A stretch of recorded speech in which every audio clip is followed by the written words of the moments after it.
کہ ہمارے معاشرے میں شادی اور نکاح جیسے مقدس عمل کو ہم لوگوں نے ایک طریقے سے اس کو سنت اور شریعت سے اتنا دور کر دیا ہے کہ پورے شادی کے فنکشن میں سوائے نکاح خوانی کے ہمارے پوری شادی کے عمل میں کہیں ہمیں شریعت نظر نہیں آتی ہے. صرف یہ شریعت نظر آتی ہے کہ نکاح پڑھانے والا قاضی یا مولانا آتا ہے اور وہ ایجاب و قبول کرا دیتا ہے. اس کے علاوہ ہماری شادیوں میں دور دور تک ہمیں شریعت کی پاسداری نظر نہیں آتی ہے. نبی کریم صلی اللہ علیہ وسلم نے اپنی بیٹیوں کا نکاح کر کے ہمیں بتلایا. خود نبی نے 11 شادیاں فرمائی. کیا نبی کا طریقہ ہمارے لیے کافی نہیں تھا؟ کیا نبی کے پاس اتنا مال نہیں تھا کہ آپ اتنا بڑا فنکشن کرتے؟ اس کا تو سوال ہی پیدا نہیں ہوتا ہے. وہاں تو احد پہاڑ سونے کا بننے کے لیے تیار. نبی کے ایک ابرو چشم پر جہاں چاہیں گے وہ چلانے کے لیے تیار. لیکن اسلام نے ایک باؤنڈری کھینچی ہے، ایک حدود بتلائی ہے. ان حدود کے اندر رہتے ہوئے، شریعت کے دائرے کے اندر رہتے ہوئے جو بھی عمل کیا جائے گا اللہ اس میں برکتیں بھی عطا فرماتے ہیں اور ثواب بھی عطا فرماتے ہیں. نبی کریم صلی اللہ علیہ وسلم کی ایک حدیث میں نے پچھلے جمعے بیان کی تھی. نبی علیہ السلام نے فرمایا ان اعظم النکاح برکتن ایسرہ مؤونہ، سب سے عظیم بابرکت نکاح وہ ہوتا ہے جس میں خرچہ کم سے کم کیا جاتا ہے.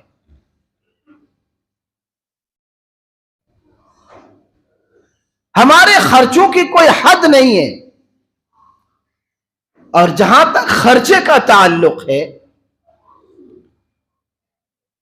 تو اگر کوئی آدمی اپنی بیٹی کا نکاح کر رہا ہے تو یاد رکھیے شریعت اسلامی میں، نبی پاک صلی اللہ علیہ وسلم کی مقدس شریعت میں، آپ کے اسوہ میں، آپ کی پوری سیرت کا مطالعہ کر لیجئے، پوری احادیث کا مطالعہ کر لیا جائے، پوری قرآن کی تفاسیر کو کھنگال لیا جائے، پوری شریعت میں بیٹی کے باپ پر نکاح کے موقع پر ایک پیسے کا بھی خرچ شریعت میں نہیں ہے. ایک پیسے کا بھی خرچ شریعت میں نہیں ہے. اور ہمارا معاشرہ آج کس لیول تک جا رہا ہے؟